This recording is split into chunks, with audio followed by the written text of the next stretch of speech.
मैं आपसे एक जनरल क्वेश्चन पूछना चाहूँगा ये शुरुआत करने से पहले एक छोटा-सा।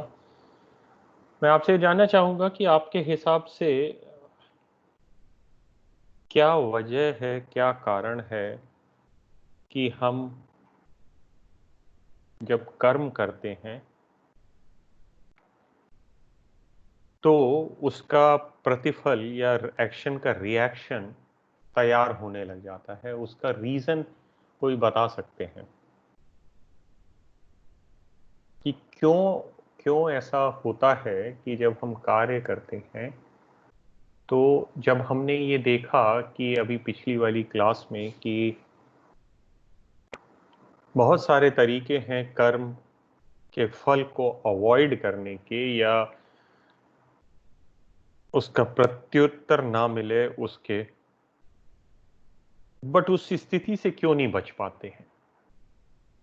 A simple question. बताएंगे आप लोग मुझे? अगर सभी अगर अपने कर्म नहीं मैडम, आपकी नहीं रोजी जी आपकी आवाज नहीं आ रही है, कट कट के आ रही है।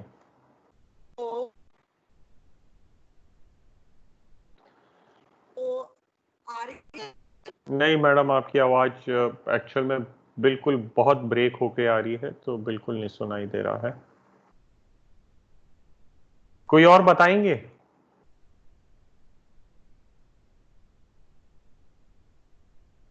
केसी गुप्ता जी कुछ कहना चाहेंगे?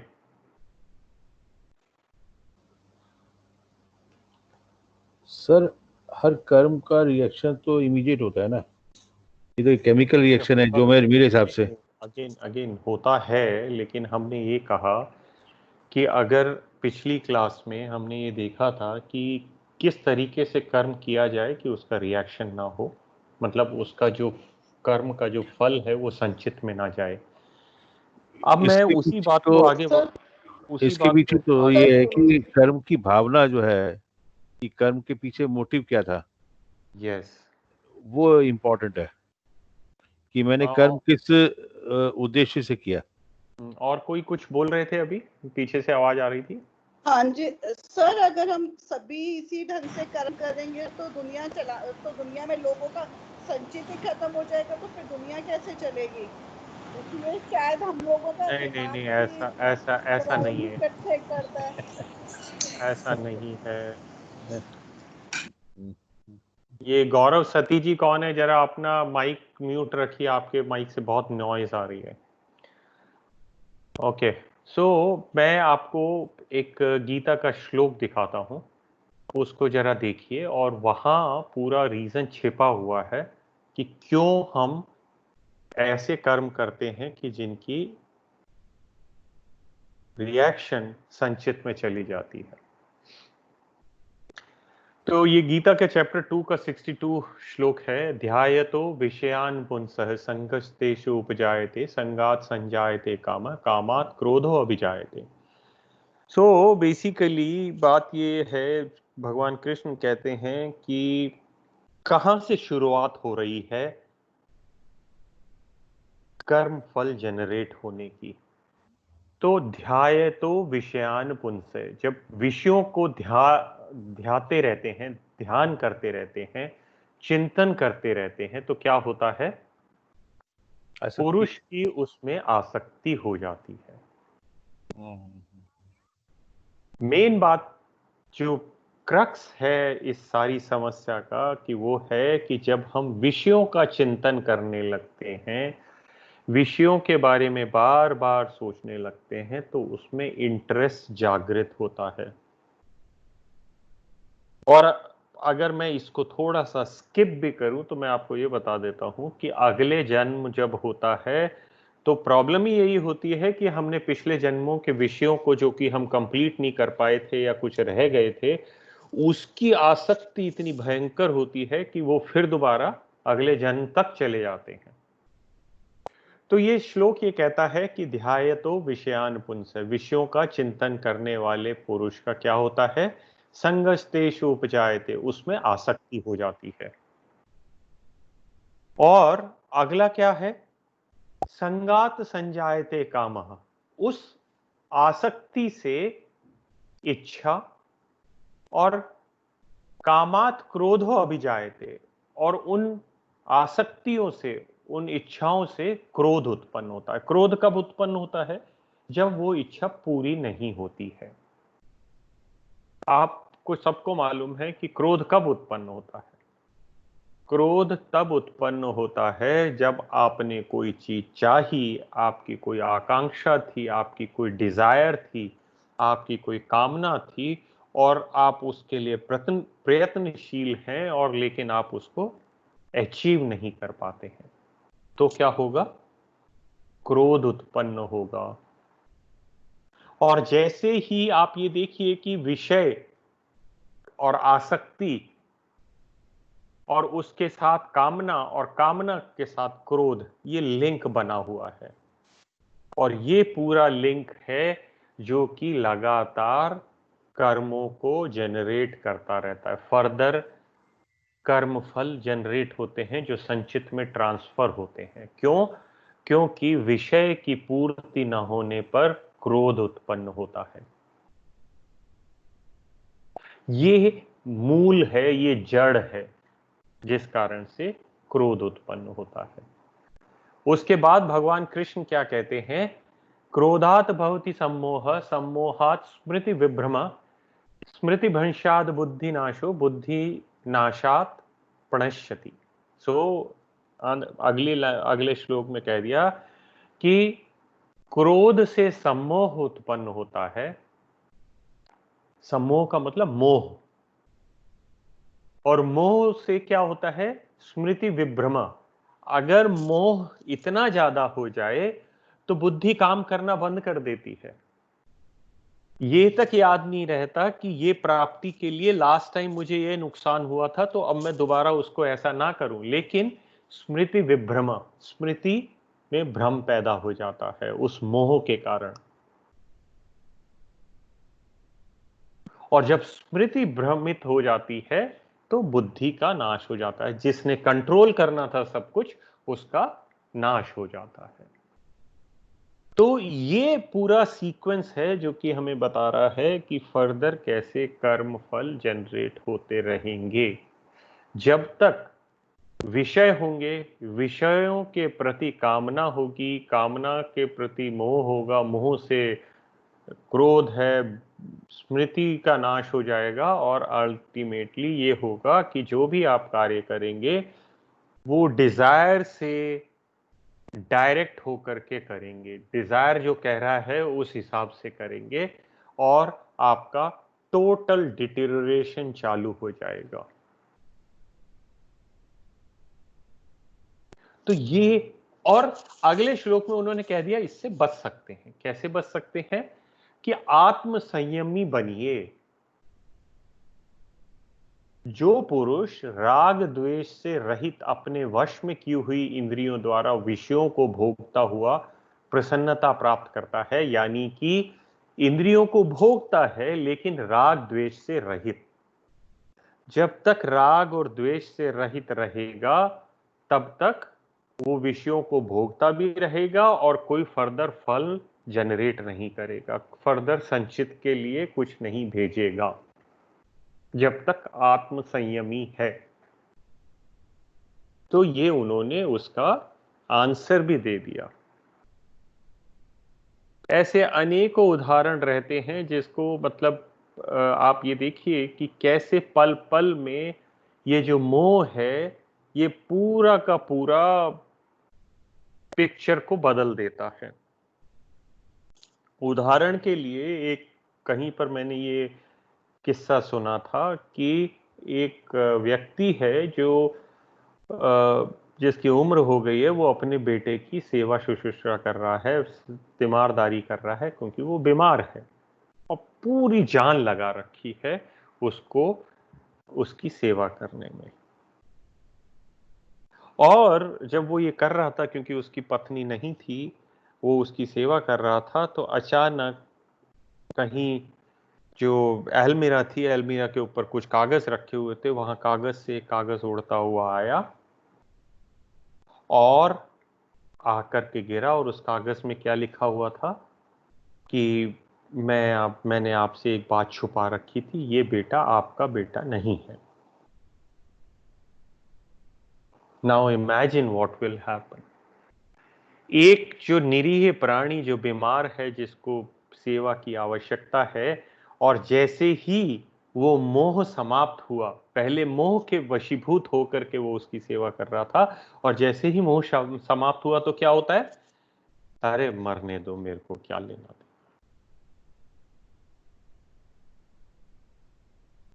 तो ये जो मोह है ये बंधन क्रिएट करता है, और वो बंधन के वशीभूत होकर के, बंधन के कंट्रोल में आकर के जब आप ऐसा कुछ कार्य करते हैं तो वो हर हालत में आपके संचित को और बढ़ाता रहता है। ये बंधन है, ये जो मोह है, ये जो आसक्ति है, ये है जो लगातार हमें संचित को बढ़ाने के लिए बाध्य करती रहती है। तो इस बंधन से बचना है, यही इस जीवन का उद्देश्य है कि ये भाई आप अपना माइक बंद करिए प्लीज। आप एक minute, this is not good. मेरी आपसे प्रार्थना है कि आप अपना प्लीज माइक बंद रखिए। ओके,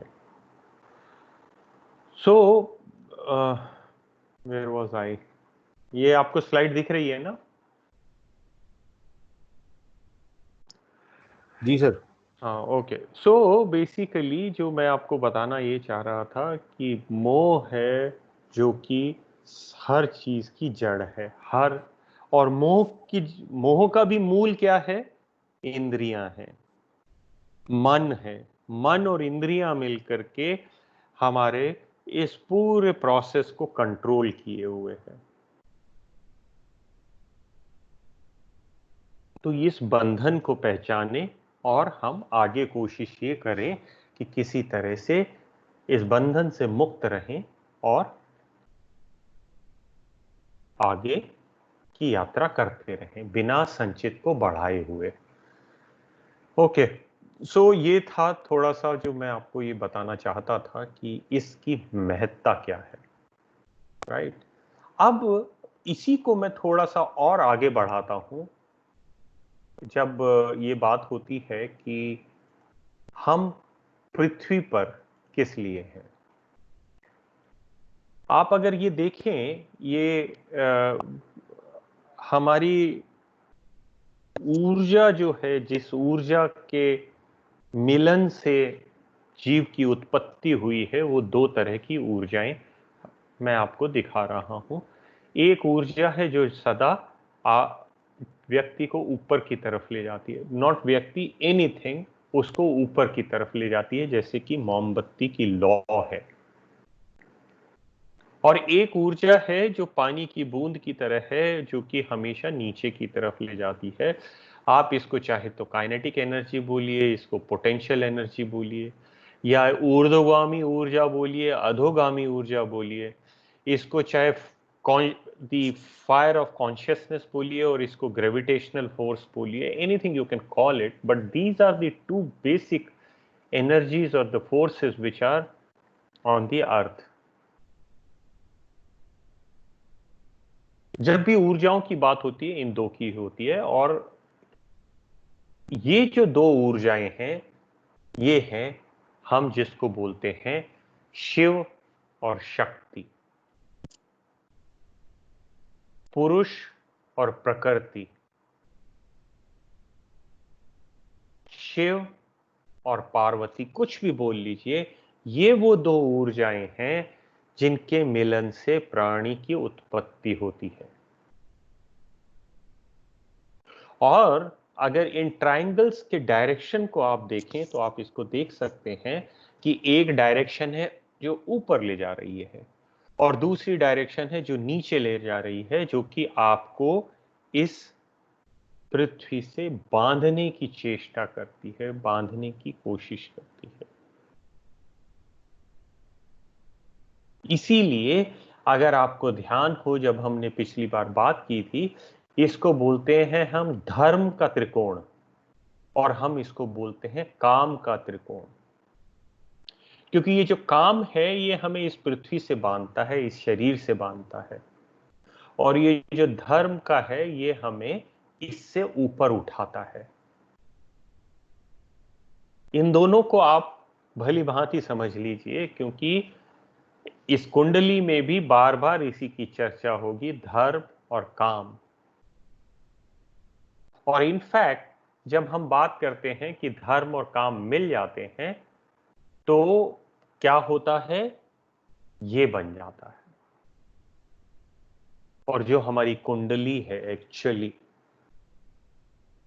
ये है धर्म त्रिकोण, ये है काम त्रिकोण, और इनके मिलन से आपकी कुंडली तैयार हो गई। क्योंकि 6 भाव तो पहले से थे, 6 और इनके ये जो बिंदु हैं यहां पर क्रिएट हो गए। और क्योंकि अगर आपको ये पिछला कुछ याद होगा तो बताया था कि धर्म और काम के मिलन से, जो अभी मैं आपको दिखा भी रहा था, 2 चीजें जनरेट हो गई, अर्थ और मोक्ष।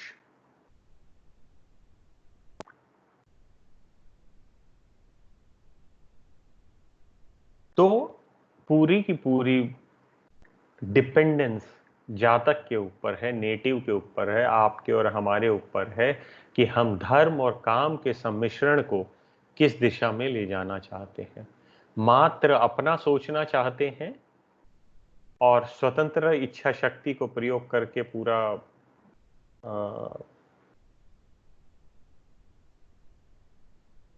मोक्ष से विमुख होना चाहते हैं। लास्ट टाइम मैंने आपको बताया था कि मोक्ष का मतलब है छूटना, किसी चीज से अलग होना, छूटना। तो बात यही हो रही थी लास्ट टाइम भी कि हमें किससे छूटना है, इस जीवन मृत्यु के आवागमन के चक्र से। क्योंकि ये जनरेट हो रहा है धर्म और काम के मिलन से, और आप के ऊपर डिपेंड करता है कि आप किस तरफ अपने आप को रख पाते हैं। तो ये जो अभी बात कही गई थी कि ये कुंडली जनरेट हो रही है धर्म और काम के मिलन से, शिव और शक्ति के मिलन से, पुरुष और प्रकृति के मिलन से। और ये जो प्रकृति है या शक्ति है, यही है जिसके कारण से हमें धर्म अच्छा नहीं लगता, मोक्ष अच्छा नहीं लगता। क्यों? क्योंकि इसमें रस बहुत है, आनंद बहुत है। तो इस रस को पीने में जो मजा है वो किसी और चीज में चूंकि प्राणी को नहीं आता है, इस कारण से वो भटकता रहता है, क्योंकि उसको लगता है कि यही जरूरी चीज है, और इसीलिए वो पृथ्वी के साथ जुड़ा रहता है, बार बार पृथ्वी की ओर आकर्षित होता है। तो ये जो पुरुष और प्रकृति के मिलन को आप समझ लीजिए, और जिसका कि मूल आधार है कामना, आसक्ति, और इसीलिए वो काम त्रिकोण की बात हो रही है। और यही इसको आगे दिखाया है कि हॉरोस्कोप तैयार हो गया। और चूंकि आप नए लोग हैं, आपको सब पता होगा कि ये नॉर्थ इंडियन हॉरोस्कोप है और ये साउथ इंडियन हॉरोस्कोप है। दोनों में जो बेसिक फर्क है उसको समझ लीजिए, और ये जान लीजिए कि आप ही लोगों को कभी साउथ जाकर के अगर कोई जन्मपत्री दिखाता है और वो ऐसे जन्मपत्री देता है, तो आप उसको कैसे समझेंगे कि क्या है। हमारा जो नॉर्थ इंडिया का जो पत्री का जो पढ़ने का तरीका है वो ये है कि हम पत्री में नंबर लिखते हैं, और वो नंबर राशि को दिखाता है। यहां पर अगर 1 राशि, 2 राशि, 3 राशि, 4 राशि, यानी कि मेष, वृषभ, मिथुन, कर्क, सिंह, कन्या, इस तरह से हम राशियों के नंबर लिखते हैं। और हमारे भाव फिक्स रहते हैं। भाव मतलब ये पहला भाव है, दूसरा भाव है, इररेस्पेक्टिव ऑफ राशि, पहला, दूसरा, तीसरा, ये 12 भाव हो जाते हैं। लेकिन अगर यही साउथ इंडियन चार्ट को अगर आप देखते हैं, वहां पर राशि फिक्स रहती है, इसलिए वो राशि का नंबर लिखते नहीं है। इसके अंदर आप देखेंगे राशि का नंबर नहीं लिखते हैं, वो सिर्फ क्या करते हैं कि ये जो लग्न दिखाया हुआ है, अभी मेष दिखा रखा है, ऐसी जो चार ये आड़ी लाइनें हैं, ये जहां पर लग्न होता है वहां ले जाते हैं, तो वो पहला भाव बन जाता है। उदाहरण के तौर पे अगर किसी ने ये वाली लाइनें यहां लगा रखी हैं, तो ये हो जाएगा कि इस जातक का कर्क लग्न है, ये पहला भाव हो गया, और ये कर्क राशि हो गई। क्यों? क्योंकि इन्होंने राशि फिक्स कर रखी है और ये क्लॉकवाइज घूमते हैं, 1 2 3 4, मेष, वृषभ, मिथुन, कर्क। तो कर्क में वो ऐसे लाइनें बना देंगे और ये कहेंगे कि ये कुंडली तैयार हो गई। जबकि यही अगर हम बनाएंगे तो हम यहाँ लिखेंगे 4 5 6 7। सो अगर मैं आपको ये लिख करके बताना चाहूं, तो आप ये देखिए कि दोनों जो हॉरोस्कोप बन रहे हैं उसको क्या आप समझ पाते हैं कि नहीं। ऑल्दो ये बिल्कुल क्लियर है कि आपको साउथ इंडियन हॉरोस्कोप की आवश्यकता नहीं पड़ेगी, इसमें कोई शक नहीं है। लेकिन चूंकि आप ज्योतिष के छात्र हैं, तो आपको ये मालूम होना चाहिए कि साउथ में और नॉर्थ में इसको कैसे करते हैं। सो ये मैं दोनों कुंडली बनाता हूं।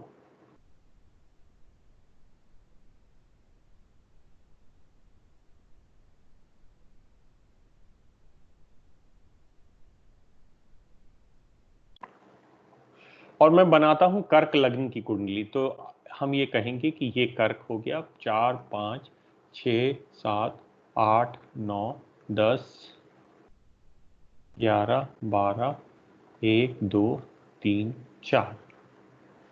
और हमारे लिए ये हो गया कि ये हमेशा पहला भाव है, ये हमेशा दूसरा भाव है, ये हमेशा तीसरा भाव है, एंड सो ऑन।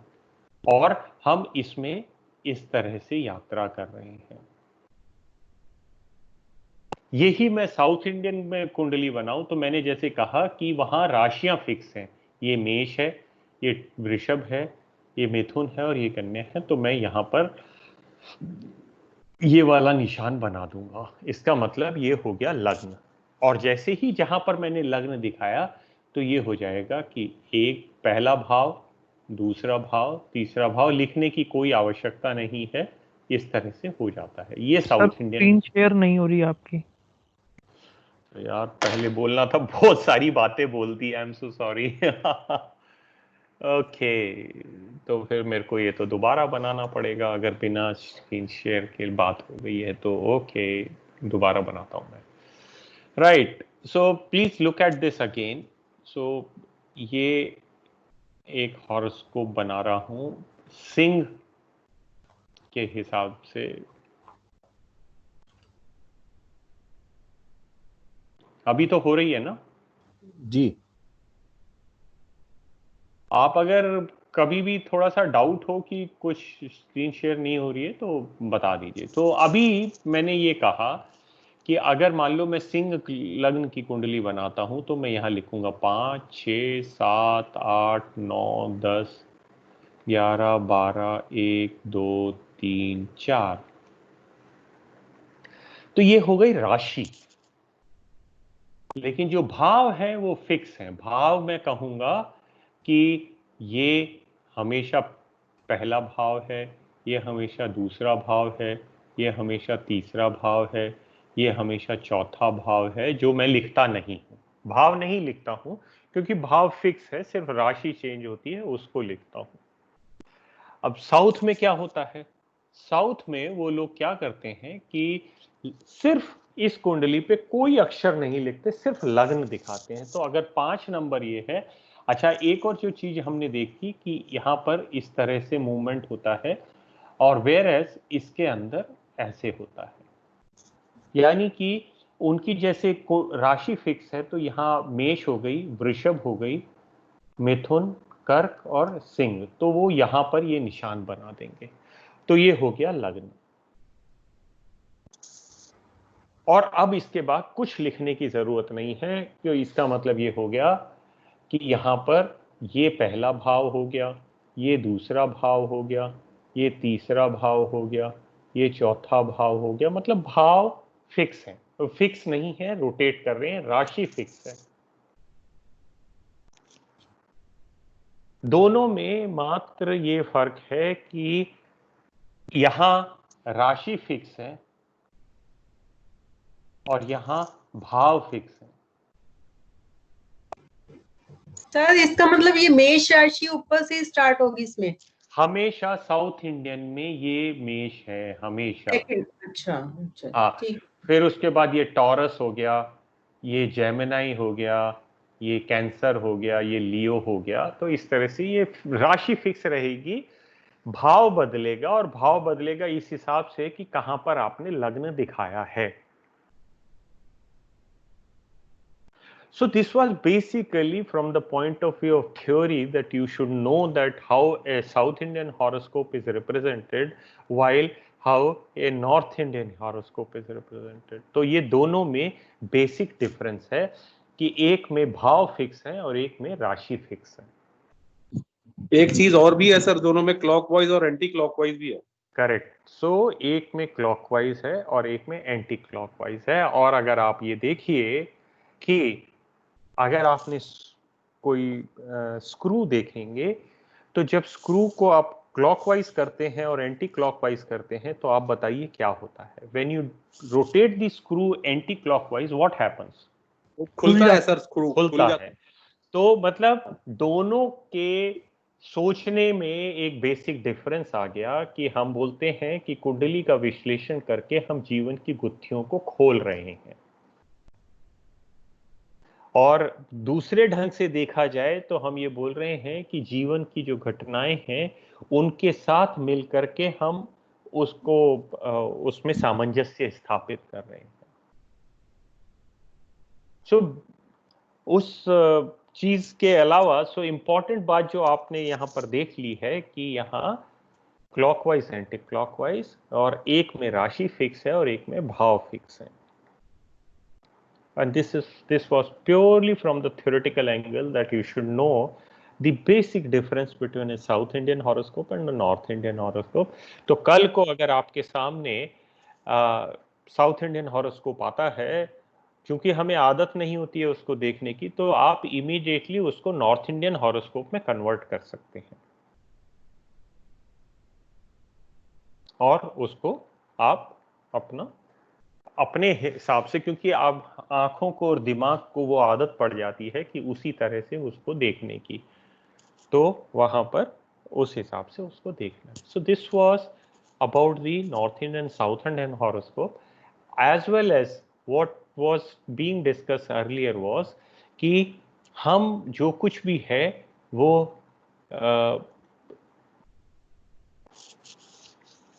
धर्म और काम के वशीभूत होकर के जो भी कार्रवाई कर रहे हैं, उससे हमारे सृष्टि का या जातक का या नेटिव का या भूत का जन्म होता है।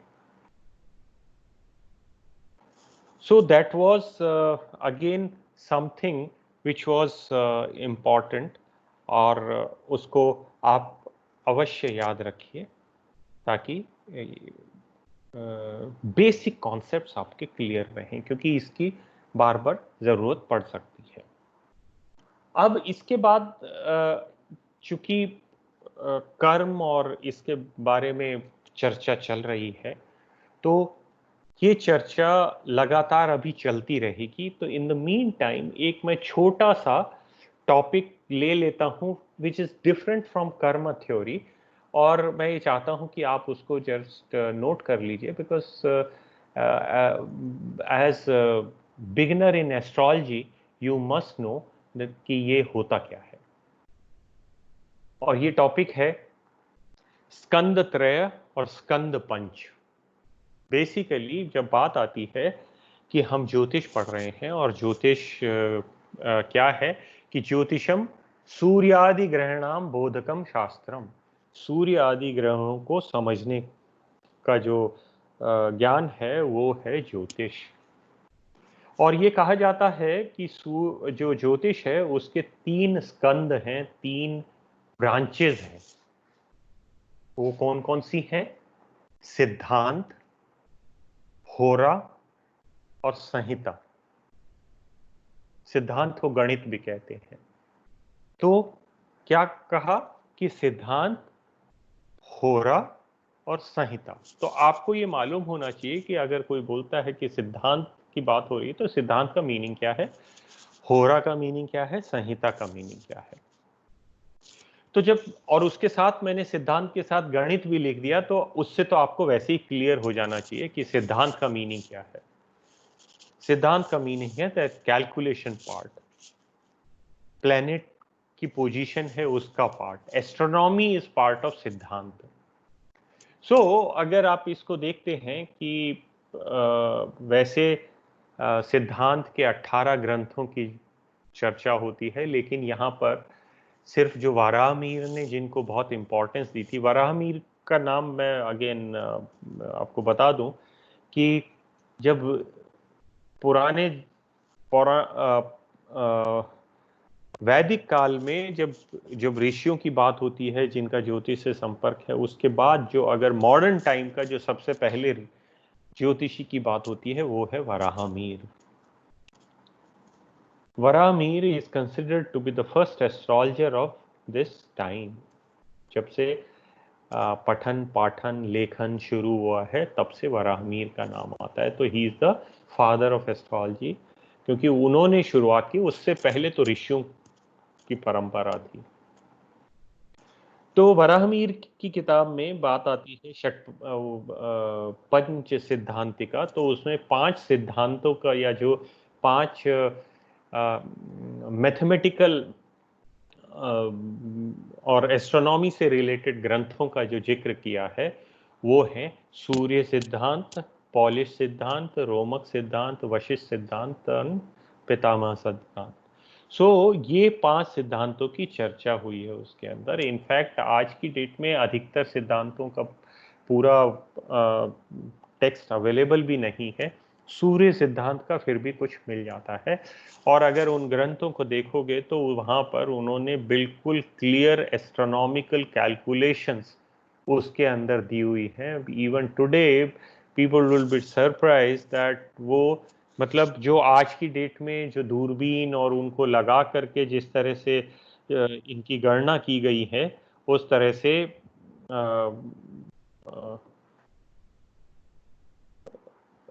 आज उन्होंने बिना उन यंत्रों के वो गणनाएं कर दी थी। आज जो बड़े बड़े टेलीस्कोप और बड़े बड़े उपकरण लगा करके ये देखा जाता है कि यहाँ से बुध की दूरी कितनी है, बुध का डायमीटर कितना है, सैटर्न का डायमीटर कितना है, ये कितना है, मतलब all those astronomical data is available in these text, Surya Siddhanta, Paul. सो ये है सिद्धांत की बात हुई। तो जब when it comes to preparation of horoscope, तब बात आती है सिद्धांत की। So it deals with mathematical aspect of astrology, and just it is not limited to mathematical aspect, it is also astronomical aspect। तो वो दोनों मिलकर के ये सिद्धांत बनता है। सेकंड आता है होरा। सो हमने क्या कहा, सिद्धांत, होरा और संहिता, ये हो गए स्कंद त्रय। तीन स्कंद कौन कौन से हो गए, सिद्धांत, होरा और संहिता। होरा क्या है, ये जो हम जो सबसे ज्यादा आकर्षित होते हैं जिस चीज की तरफ, वो है होरा। क्यों? क्योंकि ये वो ब्रांच है जहां पर हम किसी इंडिविजुअल का हॉरोस्कोप स्टडी करते हैं और उसके हिसाब से गणना करते हैं कि भाई फलां की शादी कब होगी, फलां का प्रमोशन कब होगा, फलां के बच्चे कब होंगे, ये कब होगा। सो जब बात आती है इंडिविजुअल के बारे में बताने की, तो बात होती है होरा की। उसी के अंदर ये मुहूर्त भी शामिल है, क्योंकि मुहूर्त में भी यही होता है कि आप किसी पर्टिकुलर काम के लिए आप उस मुहूर्त को चुनते हैं किसी इंडिविजुअल के लिए। तो इसीलिए ये बात हो गई होरा। और होरा में जो ग्रंथ हैं, ये सारे जो ग्रंथ हैं ये होरा के पार्ट हैं जो आप पढ़ते हैं। बृहत्पराशर होरा शास्त्र है, बृहद संहिता है, फल दीपिका है, सारावली है, जातक तत्वम है, षटपंचाशिका, मतलब इतने सारे ग्रंथ हैं, वो सारे के सारे होरा के पार्ट हैं। मैं एंड में आपको इन सारे ग्रंथों, बहुत सारे ग्रंथों के नाम और उनके राइटर्स वो मैं लिखवा दूंगा, but please understand that what is hora. Hora is something to do with an individual's horoscope. And the last one is Samhita. Samhita क्या है कि बेसिकली जब आप बात करते हैं कि मासेस पे, ग्रुप्स पे एक पर्टिकुलर एस्ट्रोनॉमिकल फिनोमिना का क्या असर हो रहा है, दैट इज कॉल्ड संहिता। यानी कि इलेक्शन हो रहा है, इलेक्शन में कौन सी पार्टी जीतेगी, इट इज पार्ट ऑफ संहिता। बारिश होगी कि नहीं, ये पार्ट ऑफ संहिता है। भूकंप आएंगे, फ्लड आएगी, सूखा पड़ेगा, युद्ध होगा, हवाई दुर्घटना या रेल दुर्घटना होगी, या कोई ऐसी चीज जिसमें एक ग्रुप ऑफ पीपल या मासेस पे अफेक्ट पड़ता हो, that is called Samhita.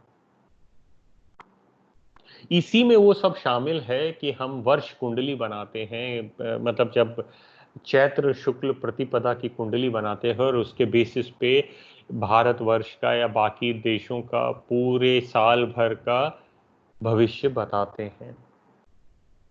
So that is part of Samhita. तो it's very clear that hora is for individual whereas Samhita is for masses. तो ये बेसिक डिफरेंस है। कई सारे नियम एक जैसे हैं, कुछ अलग अलग हैं, लेकिन दोनों का एम अलग अलग है। अब क्या हुआ कि जब ये बात हो गई कि भाई हमारे स्कंद त्रय है और उसकी 3 ब्रांचेस हैं, बाद में रियलाइज किया गया कि भाई 3 से काम नहीं चल रहा, 3 से काम नहीं चल रहा। तो व्हाट टू डू? अब फॉर एग्जाम्पल आप ने पूछा कि भाई मेरा कल कोर्ट केस है, मैं केस जीतूंगा या नहीं। अब ये जो सवाल है, इसका जवाब होरा के द्वारा बताना बहुत मुश्किल है। कोई ये बोलता है कि मैं इंटरव्यू देने जा रहा हूं, मेरा सिलेक्शन हो जाएगा कि नहीं। ये जो है, ये होरा के द्वारा बताना अत्यंत कठिन है।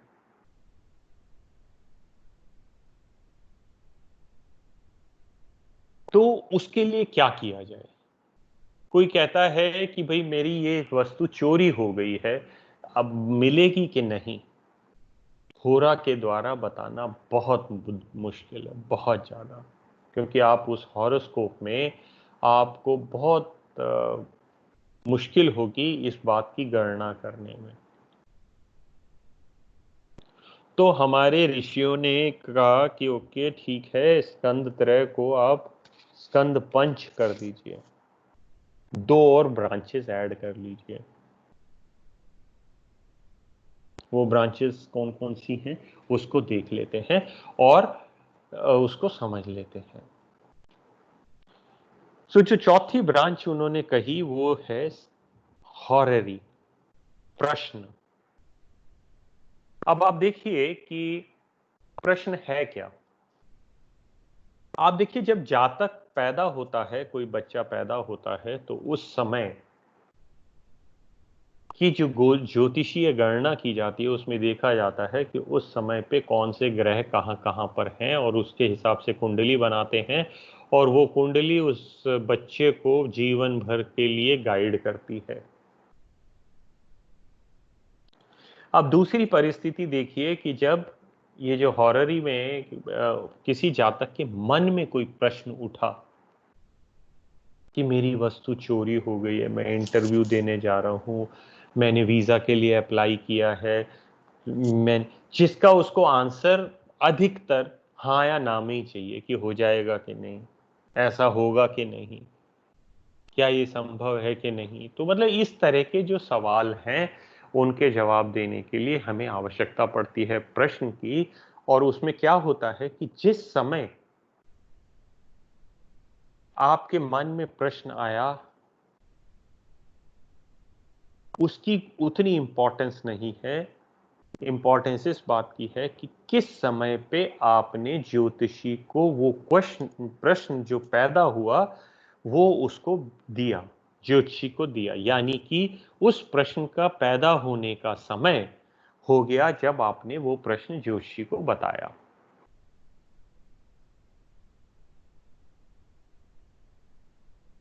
आपके मन में प्रश्न बहुत पहले से लगातार उथल पुथल कर रहा था, लेकिन ज्योतिषी को आपने बताया शाम को 4 बजे, तो उस प्रश्न का जन्म समय 4 बजे हो गया। और दूसरी बात यह है कि ज्योतिषी कहां पर है। ज्योतिषी दिल्ली में है तो उस प्रश्न का जन्म स्थल दिल्ली हो गया।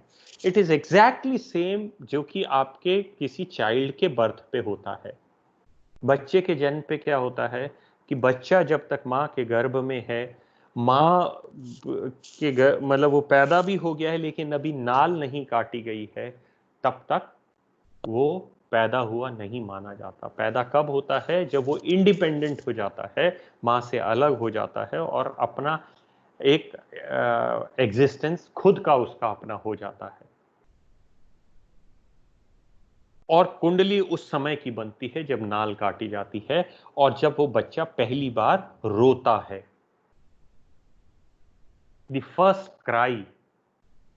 सेम चीज प्रश्न के लिए हो गई कि वो जब प्रश्न मेरे मन में आया, लेकिन जब मैंने वो प्रश्न ज्योतिषी को सुनाया तो ज्योतिषी जहां पर है, जिस समय पे है, that is the time of that प्रश्न। और ज्योतिषी क्या करता है कि उस प्रश्न के समय के हिसाब से वो इमीडिएटली हॉरोस्कोप कास्ट करता है उस समय का, उस जगह का जहां पर वो खुद मौजूद है, और उसके हिसाब से वो उत्तर देता है प्रश्न का। So this is called horary astrology या Prashna Shastra. It's a very useful tool, very very useful tool, जिसके अंदर इस तरह की बातें होती हैं कि जैसे किसी ने कहा कि मेरे कोई वस्तु चोरी हुई है, तो अच्छे जो प्रश्न के ज्ञाता होते हैं वो ये तक बता देते हैं कि चोर मेल है, फीमेल है, धन कहाँ छुपाया है, मिलेगा या नहीं मिलेगा। All those questions are answered based on the horary और द प्रश्न। उस हॉरोस्कोप के हिसाब से जिस समय आपने प्रश्न किया ज्योतिषी को, और ज्योतिषी जहां पर मौजूद था, उसके बेसिस पे जो हॉरोस्कोप बना वो कहलाता है प्रश्न कुंडली कहलाती है वो प्रश्न कुंडली, जिसके बेसिस पे बहुत तरह से आंसर्स दिए जाते हैं। It's a very important and powerful tool, बहुत यूज होता है और इसकी परम आवश्यकता भी है, क्योंकि इसके बिना आज के टाइम पे काम चलना बहुत मुश्किल है। और इस तरह के जो सवाल पूछे जाते हैं कि मैं बीमार हूँ, ठीक हो जाऊंगा कि नहीं, मेरा मेरी संतान खो गई है, वो मिलेगी कि नहीं, मेरे धन खो गया है, मिलेगा कि नहीं, इस तरह के जो सवाल हैं जो कि कुंडली के द्वारा बताने बड़े मुश्किल होते हैं, वो प्रश्न शास्त्र के द्वारा दिए जा सकते हैं। And the last one in this स्कंद पंच इज शकुन। This is a later addition, of course ये बहुत टाइम से इसको फॉलो किया जाता है। उदाहरण के तौर पे पुराने जमाने में जो जिस तरह की बात थी कि भाई अगर बिल्ली ने रास्ता काट दिया तो वहां नहीं जाना है, शकुन। आज की डेट में ऑफ कोर्स ये वाले शकुन की कोई वैल्यू नहीं है, बिल्ली के रास्ता काटने वाली, लेकिन शकुनों की बहुत इंपॉर्टेंट वैल्यू रहती है। और तो और कुछ एक्सपर्ट्स जैसे हमारे आईकास के जो प्रेसिडेंट हैं, वो इस शकुन के बेसिस पे किसी भी प्रश्न का उत्तर दे देते हैं, उनको कुंडली देखने की आवश्यकता नहीं पड़ती है। इसके ऊपर हमारे जो आईकास प्रेसिडेंट हैं श्रीमान ए बी शुक्ला जी, उन्होंने एक पुस्तक भी लिखी है। इसका नाम है घटना समय पद्धति। घटना समय पद्धति जो पूरी की पूरी इस नेचर के ऊपर आधारित है कि नेचर क्या इशारा कर रही है। जो बड़े बड़े सिद्ध पुरुष होते हैं वो कभी भी ज्योतिष के बेसिस पे उत्तर नहीं देते हैं, वो हमेशा मात्र प्रकृति को देख करके उत्तर दे देते हैं। उनको हॉरोस्कोप की जरूरत ही नहीं पड़ती है, वो सिर्फ शकुन देखते हैं या निमित्त देखते हैं और उसके बेसिस पे प्रेडिक्शन कर देते हैं। बहुत सारे इसके उदाहरण मौजूद हैं।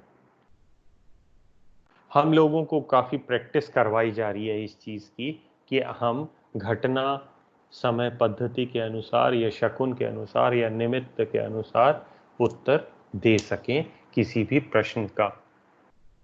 कोशिश जारी है। कुछ स्टूडेंट्स हैं गुरुदेव के जो कि बहुत जिन्होंने उस बात को पकड़ लिया है। इसके अंदर मात्र एक जो मुख्य आवश्यकता रहती है कि आप उस घटना से, उस प्रश्न से, उस बात से जुड़े हुए नहीं होने चाहिए, क्योंकि फिर अगर आप उसका उत्तर देंगे तो आप बायस्ड हो जाएंगे। As long as you are an independent person, आप सिर्फ मात्र उस घटनाओं को देख करके उसका अवलोकन कर रहे हैं, विश्लेषण कर रहे हैं, दृष्टा भाव में उस प्रश्न को देख रहे हैं, उन घटनाओं को देख रहे हैं, तो आप उस समय जो कुंडली जो आप प्रिडिक्शन देते हैं वो बिल्कुल सही होती है, क्योंकि वो नेचर पर आधारित होती है। सो दैट इज कॉल्ड शकुन। आपको मैं एक दो उदाहरण शकुन के बता सकता हूं। जैसे फॉर एग्जाम्पल कि हम रेस्टोरेंट में बैठे हुए हैं, हमने खाना ऑर्डर कर दिया है और तभी किसी का फोन आता है कि भाई ये बताओ कि मैं एक इंटरव्यू देने जा रहा हूं या इंटरव्यू दे के आया हूं, तो उसका रिजल्ट फेवरेबल होगा कि नहीं। और जिस समय आपने ये किया और उसी समय बेरा खाने की प्लेटें लेकर के आगे ला करके आपके खाना परोसना शुरू कर दिया, तो ये एक बहुत ही बढ़िया शकुन है। इसके बेसिस पे आप बहुत क्लियरली बता सकते हैं कि हाँ भाई, आपको जो इंटरव्यू देने जा रहे हैं वो जॉब हर हालत में मिल जाएगी, क्योंकि प्रकृति कह रही है। एक दूसरा उदाहरण ले लीजिए कि आप खाना खा रहे हैं और उस खाने को जो जितने भी आपके साथ लोग खाना खा रहे हैं वो एंजॉय नहीं कर रहे हैं, बिकॉज उसका स्वाद अच्छा नहीं है। उसी समय किसी का सवाल आता है कि भाई मैं नौकरी का इंटरव्यू देने जा रहा हूं, क्या होगा? तो ज्योतिषी क्या कहेगा? ज्योतिषी कहेगा हाँ नौकरी तो मिल जाएगी, लेकिन आपको पसंद नहीं आएगी, you will not enjoy that job. Now just imagine what is happening कि जैसे जन्म के समय पे जो समय होता है उसके हिसाब से जो ग्रहों की स्थिति है उसके हिसाब से आपने उसकी जन्म कुंडली बना ली, उसके हिसाब से आपने प्रश्न कुंडली बना ली। बट यहां मैं कुंडली बना रहा हूं घटना के हिसाब से। क्या घटना हो रही है प्रकृति के अंदर, उसके बेसिस पे मैं अपने दिमाग में घटना कुंडली बना लेता हूं एक तरह से। और वो घटना मेरे को क्या इशारा कर रही है, वो उस प्रश्न का उत्तर है। In fact nature is so powerful, जिसका आप अंदाजा नहीं लगा सकते। इस प्रकृति के अंदर कोई भी घटना जहां पर भी घटित हो रही है पूरा उसके कंट्रोल में है। एंड दैट इज वाई आप अगर एक सवाल पूछते हैं, उस सवाल से संबंधित एक और कोई घटना नेचर में हो रही होती है जिसको आप देख करके उसका जवाब दे देते हैं। रीसेंट एक घटना मैं बताता हूं। एक व्यक्ति थे जिन्होंने अपनी कार रिपेयर के लिए एक फोर्ड के सर्विस सेंटर में भेजी। उस सर्विस सेंटर में जब गाड़ी थी, उस समय उसका जो इंजन वाला आगे का पोर्शन था उसमें भयंकर आग लग गई and it got completely damaged. और उस समय इन्होंने प्रश्न पूछा कि भाई मुझे इंश्योरेंस क्लेम मिल जाएगा कि नहीं। और आप देखिए कि आज के डेट में अगर इस तरह की जो चीज होती है उसमें insurance claim is never a problem. आजकल ये बहुत कॉमन सी चीज है इंश्योरेंस और गाड़ी, लेकिन घटनाएं ये बता रही थी कि इंश्योरेंस क्लेम नहीं मिल पाएगा। And as the luck would have been, और जो प्रकृति ने इशारा दिया था, आज 3 महीने हो गए हैं और जो इंश्योरेंस कंपनी है और जो फोर्ड का सर्विस सेंटर है, दोनों ने मना कर दिया है कि हम नहीं दे सकते कुछ भी। तो मैं जैसे आपको ये बताना चाह रहा था कि प्रकृति की जो ताकत है उसका हम अंदाजा भी नहीं लगा सकते, और वो हर प्रश्न जो मन में उपज रहा है उसके संबंधित घटना वो कहीं ना कहीं वो आपको दिखा देगी। भले ही वो मुझसे पूछे, भले ही वो किसी थर्ड पर्सन से पूछे, उसके वहां जो घटनाएं हो रही हैं वो भी वही इशारा करेंगी जो मेरे यहाँ घटनाएं हो रही हैं कभी, क्योंकि प्रकृति की ताकत का आप अंदाजा ही नहीं लगा सकते। तो ये कहलाता है शकुन। तो इस हिसाब से हमने चर्चा की स्कंद त्रय की, स्कंद पंच की, कि शुरुआत में ज्योतिष के 3 स्कंद थे, 3 ब्रांचेस थी, सिद्धांत, होरा, संहिता, और फिर बाद में उसको 2 और ब्रांचेस ऐड की, स्कंद पंच, और उसमें आ गए प्रश्न एंड शकुन। इसके बारे में आपका कोई सवाल है तो बताइए मेरे को।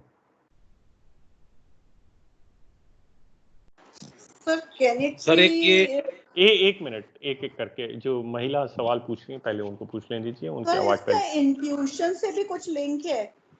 नहीं देखिए, नहीं शकुन का और इंट्यूशन का दोनों का कोई लेना देना नहीं है, बिल्कुल कोई भी कनेक्शन नहीं है। इनफैक्ट इंट्यूशन जो है, इंट्यूशन सिर्फ कुछ लोगों की ही एक्टिव होती है, बट ये जो शकुन है, शकुन तो सबके लिए अवेलेबल है। As long as an individual is able to observe the activities which are happening around, उसके बेसिस पे वो बता सकता है। मतलब उसको कोई उसकी सेल्फ पावर इसमें कोई नहीं, ये सिर्फ प्रकृति को देख करके। और तो सर ये शकुन हाँ। के अंदर जो एक्टिव माइंड रहेगा, शकुन को पहचानना भी एक बहुत मेजर कारण रहेगा। देखिए ऐसा है कि शकुन को जो पहचानना है, शकुन को पहचानना मुश्किल नहीं है, बट उस समय अनबायस्ड रहना वो बहुत मुश्किल, सबसे मुश्किल काम अगर शकुन के इंटरप्रिटेशन में है वो ये है कि आप अनबायस्ड रहें, which is next to impossible. बहुत मुश्किल होता है कि आप उससे कनेक्ट ना हो। जैसे उदाहरण के तौर पे अभी मैंने बोला कि सवाल पूछा जब आप खाना खा रहे थे और आपको खाना अच्छा नहीं लग रहा था, अब वहां पर आप स्वयं इन्वॉल्व हो गए हैं, अब आप उत्तर देंगे तो गड़बड़ है। आपको प्रकृति को देखना है आपके। सो दैट इज द डिफरेंस। जब महाभारत शुरू हुई थी तो अर्जुन को जो शकुन दिख रहे थे वो तो बोल रहा था कि मैं तो हार जाऊंगा, मैं कुछ नहीं होगा, मैं तो इनको मारने से अच्छा है कुछ नहीं जरूरत है मुझे लड़ाई करने की। और वो यहां तक बोलता है कि मेरे तो हाथ पांव कांपे जा रहे हैं और मैं तो हार जाऊंगा पक्का, मेरे बस की नहीं है लड़ना। और शकुन भी यही बता रहा है, शकुन भी यही कह रहा है कि नहीं, युद्ध नहीं होना चाहिए, नहीं तो हार जाओगे। तो ये एक इशारा था भगवान कृष्ण गीता के माध्यम से जो यहाँ पर मिला, वो ये था कि as long as you remain involve in the घटना, उस प्रकृति की जो घटना घट रही है उसमें आप अपने आप को उसमें इन्वॉल्व करके देखते हैं तो उसका उत्तर गलत हो जाता है। जब आप उसको दृष्टा भाव से देखते हैं तब बात बनती है। तो ये जो पार्ट है ये सबसे डिफिकल्ट है, ऑल्दो धीरे धीरे प्रैक्टिस करके ये आने लगता है। हॉररी में सर क्या है कि ये जो present movement of the planet जिस जगह पर है, हॉररी वहीं से प्रिडिक्ट होती है सर? यस, हॉररी में आप जैसे अभी बजे हैं 2-3 बज रहे हैं, तो अगर इस समय मेरे से कोई सवाल पूछेगा तो मैं 3 बजे दिल्ली की जन्म कुंडली बनाऊंगा और उसके हिसाब से उस प्रश्न का उत्तर दूंगा, मात्र उस प्रश्न का उत्तर दूंगा, उससे और कोई लेना देना नहीं है उस कुंडली से। Okay sir, okay. सर तो जो आपने रेस्टोरेंट वाला दिया अभी एग्जाम्पल, उसमें हमें दृष्टा भाव से ही रहना है उसमें इन्वॉल्व, कि बाकी लोगों को पसंद नहीं आया। यस, आपने ये बहुत राइट। सही शब्द पकड़ा। आई am so happy about it कि आपने ये शब्द को पकड़ा कि दृष्टा भाव। दृष्टा भाव मतलब हाँ जी, आप हाँ उसमें जी। इन्वॉल्व नहीं है, आप उस घटना में इन्वॉल्व नहीं है, आप देख रहे हैं कि प्रकृति में आसपास क्या हो रहा है। आप किसी कारण से परेशान हैं, तो अगर कोई सवाल पूछता है तो आप ये नहीं कहेंगे कि भाई तुम भी परेशान होगे। नो, बिकॉज दृष्टा भाव की आवश्यकता है, आप उसमें इन्वॉल्व नहीं होंगे। तो इसका मतलब सर जो भी हमारी जो लॉ और जुडिशरी होती है, जो जज जो डिसीजंस लेते हैं, Yes. उसमें वो यही भाव होना चाहिए उनका, एक किसी भी जज का। Exactly, actually this is what they are taught कि they have to decide based on the witness. Yes yes. दृष्टा भाव से देखना है। वो ये नहीं कह सकता कि भाई ये जितने भी आपने मेरे को विटनेसेस दिखाए, जितने भी सबूत हैं, उसके हिसाब से तो ये लगता है कि आप ने गलत काम नहीं किया है, आपने अपराध नहीं किया, लेकिन मेरा मन कह रहा है आप अपराधी हो, तो इसलिए सजा दी जाएगी। ये Yes. पुराने टाइम के राजा ऐसे करते थे। जी, अब धीरे धीरे जब ये चीजें सिखाई जाती है, ऑफ कोर्स अब उसका जो नेगेटिव एस्पेक्ट छोड़ दीजिएगा कि लोग पैसे दे करके गलत प्रिडिक्शन, वो जुडिशरी में करप्शन है, उसको छोड़ दीजिए। सिर्फ आप उस ढंग से देखिए कि दृष्टा भाव की कितनी ज्यादा आवश्यकता है। जी। सो दैट इज इम्पोर्टेंट, और उसी को हम यहाँ पर जो शकुन है उसमें यूज करते हैं। हाँ जी सर, मैं भी एक बात कहना चाह रही हूँ। हाँ बोलिए। कि जैसे दृष्टा भाव से ये मुझे समझ आया कि अपने सेल्फ से हटकर आपको देखना है सब कुछ। Yes, एक yes. तरह से सामने जैसे एक मतलब इंडिपेंडेंट डिसीजन देना है, उसमें किसी इन्फ्लुएंस में नहीं आना। तो ऐसे तो हमें लाइफ में भी हम लोगों को कई बार ऐसी सिचुएशन आ जाती है कि जब हम अपने सेल्फ को उठा के उस प्रॉब्लम को समझते हैं तो हमें हर एक का प्लस माइनस पता लगता है। एग्जैक्टली। और अदरवाइज हम अगर सेल्फ में इन्वॉल्व होते हैं तो हम अपने सेल्फ स्वार्थ को लेके ही उस चीज को ढंग से नहीं समझ पाते। yes. आप एक चीज देखिए कि आपका जो कोई रिश्तेदार है वो आपके साथ कोई ऐसा बर्ताव कर रहा है जो आपको बिल्कुल पसंद नहीं है, लेकिन जब आप दृष्टा भाव से देखोगे कि उसकी क्या परिस्थिति है जिसके कारण से उसका बिहेवियर हुआ है, तब वो बात समझ में आने लगती है कि he is not wrong. Yes. तो ये फर्क है। जिंदगी में अपने आप को थोड़ा सेल्फ से अलग रख के लाइफ को देखते हैं हर पॉइंट पे, तो चीजें थोड़ी सी इजी हो जाती है और हमसे गलत डिसीजन या गलत कर्म नहीं होते। Seema ji, I am so happy that you have जिसको वो बोलते हैं ना कि सही पकड़े हैं, बहुत सही पकड़ा है। बिल्कुल, हाँ बिल्कुल, आपने सही बात को पकड़ा है कि आप सही डिसीजन तभी ले सकते हैं, क्योंकि आज की डेट में देखिए समस्या क्या है कि आप कोई भी जो दुखी आदमी है या जो गुस्से में है आदमी, वो यही कहता है कि मैं सही हूं दूसरा गलत है जी। बट दृष्टा भाव मिसिंग है। जब आप दृष्टा भाव के साथ उस चीज को देखेंगे तब सही बात पकड़ में आएगी। बिल्कुल, इसी बेस पे शायद हमारे कर्म भी गलत नहीं बनेंगे। Yes exactly. सो अब विराम देते हैं, आकाश जी आ गए हैं, आप अपना अगला कक्षा प्रारंभ करते हैं। So thank you everyone, so we will meet. Right, Akash ji आपका स्वागत है। नमस्कार सर। नमस्कार। नमस्कार सर। नमस्कार सर।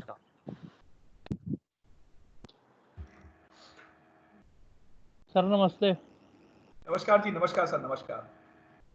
नमस्कार सर। नमस्ते सर। नमस्ते सर। नमस्कार जी। नमस्कार सर। नमस्कार जी। Happy teachers day sir. Thank you. Same happy teachers day sir. Thank you. Thank you. Same to you.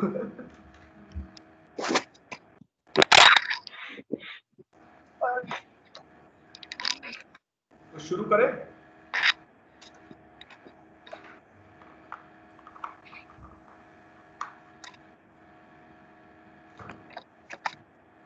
आप लोगों ने पढ़ा जी था? सर।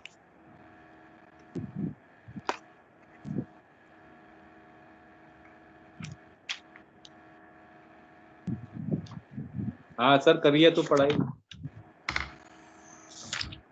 तो हम लोग आज राशि करने वाले थे मेरे ख्याल से। हाँ सर। हाँ जी सर। तो आज थोड़ा सा बुक को फॉलो करते हैं, देखें बुक में क्या क्या लिखा है, हमने क्या क्या चीज मिस करी। हमने ग्रह तो समझ लिए, भाव भी समझ लिए थोड़े बहुत, लेकिन हमने राशियों पे अभी तक निगाह नहीं मारी। राशियों का भी बहुत ज्यादा योगदान होता है, और हम लोग ना, बहुत सारे लोग राशियों को उतना ध्यान से कवर नहीं करते। और जो प्रश्न शास्त्र वगैरह है ना, उसमें राशियों का बड़ा जबरदस्त महत्व है। तो हमें राशियों को भी थोड़ा सा वैल्यू देनी चाहिए, उनकी बहुत वैल्यू है। लेकिन सबकी निगाह जो है ना, भाव और ग्रह पर ज्यादा चली जाती है, राशियों पे थोड़ी कम जाती है। तो आप लोगों के पास फल दीपिका होगी मेरे ख्याल से। हाँ जी सर। अगर किसी के पास नहीं भी है तो वो थोड़ा सुन लें, जिससे उसको, हम थोड़ा आराम आराम से चलेंगे, लेकिन उसका वही मैं हमेशा कहता हूँ कि उसका फील लेने की कोशिश करना कि राशियां क्या है, क्यों, किस बारे में बात हो रही है ना?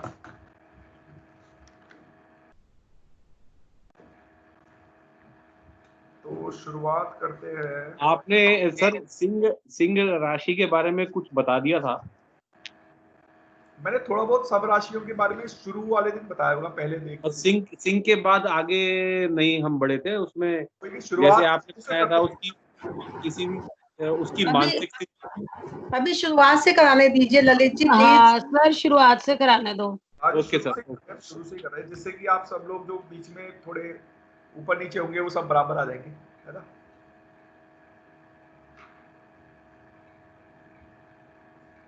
तो इसमें मतलब वैसे तो आपको पता ही होगा कि भाई किनका स्वामी कौन सा है, कौन सी राशि में कौन सा ग्रह उच्च का है, ये तो हम थोड़ा बहुत कर चुके हैं और बाद में भी रिपीट करेंगे। इसमें मैं एक चीज बोल रहा हूं, जब आप देखते हो ना कि जैसे सूर्य निकलता है पूरब से, है ना, तो सूर्य हमें दिखते हैं पूरब से निकलते हुए, तो हम उनको ना बड़े अच्छे से ऑब्जर्व कर सकते हैं कि सूर्य आ रहे हैं बाहर, और सुबह लालिमा लिए हुए है, थोड़ी देर बाद वो येलो हो जाएंगे और ज्यादा पावरफुल होते चले जाएंगे। लेकिन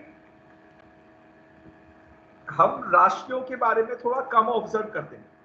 राशियां जो है ना, वो ग्रुप ऑफ स्टार्स हैं जो एक साइन दिखा रहे हैं, एक कोई सिंबल दिखा रहे हैं हमारे। जैसे फॉर एग्जांपल वृश्चिक राशि है, स्कॉर्पियन, तो वृश्चिक राशि का क्या है, उसमें ऐसे वो आपको वृश्चिक की तरह दिखाई देगा, बिच्छू की तरह दिखाई देगी इस साइन आते हुए ऊपर। कैंसर है तो वो कैंसेरियन, कुछ कैंसर टाइप दिखाई देगा। लियो भी लियो टाइप दिखाई देगा, शेर की तरह। तो ये राशियां भी ना उदय होती हैं, ये राशियां भी एक्चुअली ईस्ट से ना उदय होती है। तो कोई कोई राशि ना ऐसे दिखाई देगी जैसे किसी राशि का मुंह निकल रहा है पहले और पूंछ बाद में निकल रही है, बैक वाला पार्ट बाद में निकल रहा है। कोई राशि जो है ऐसे निकल रही है बराबर बराबर, कोई किसी का बैक पार्ट पहले निकलता है, ठीक है। तो जिसका सिर पहले आता है उसे बोलते हैं शीर्षोदय राशि,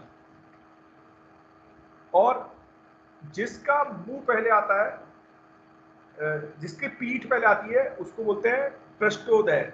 पृष्ठ मतलब बैक। और कोई होता है उभयोदय। उभयोदय मतलब दोनों एक साथ आ रहे हैं, वो हॉरिजॉन्टल आ रही है ऐसे, कोई किसी का सर आ रहा है, किसी के पीठ आ रही है, किसी का दोनों आ रहा है हिस्सा उदय उदय का।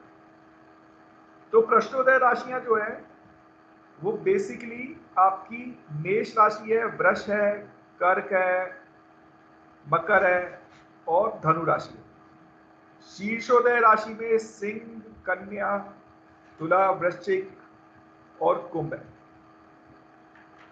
और उभयोदय यानी कि समझ ही गए होंगे उभयोदय क्या होता है।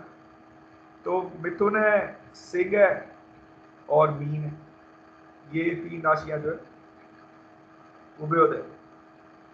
सर सिंह दोनों में है, शीर्ष उदय में भी और दूसरे में भी। क्या बोला आपने? सर सिंह आपने शीर्ष उदय में भी बताया है। अच्छा, तो मैंने दोनों में उदयोदय में मीन बोला है, मीन, वो गलती से सिंह निकल गया होगा, मेरे दिमाग में सिंह बोला। उसमें क्या है, मिथुन है उदयोदय में, और आपकी मीन राशि है, ये दो राशियां आपकी उदयोदय में। फिर हमारे पास में सर कुछ प्लीज एक बार स्पेलिंग बता दीजिएगा, हिंदी में स्पेलिंग बता दीजिए। अच्छा, हिंदी में स्पेलिंग मैं शेयर कर देता हूँ स्क्रीन।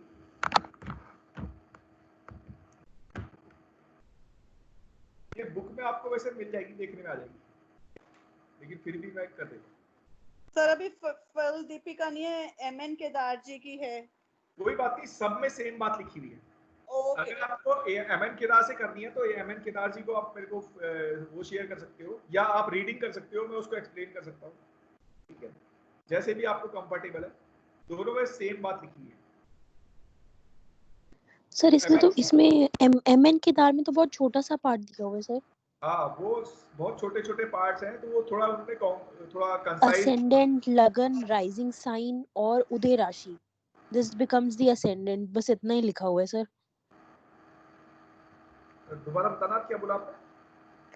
सर इसमें लिखा है whatever be the राशि out of the 12 राशिज that rises in the east at any particular place and time of an event is known as ascendant, लग्ना, rising sign और उदय राशि।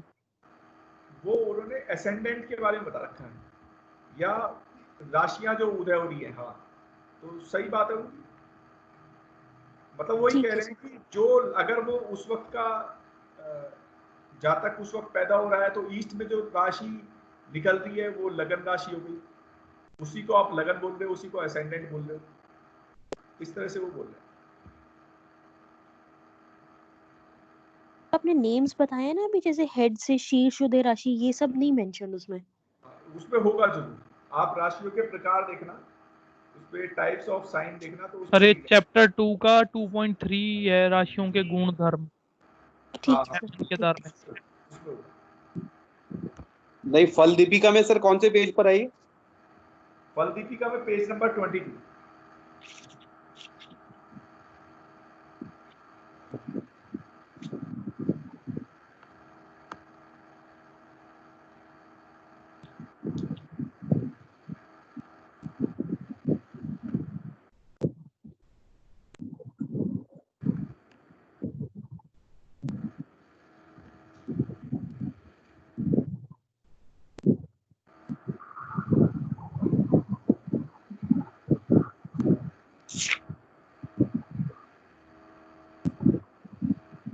फल दीपिका में सर 20 नंबर पेज पर आई है।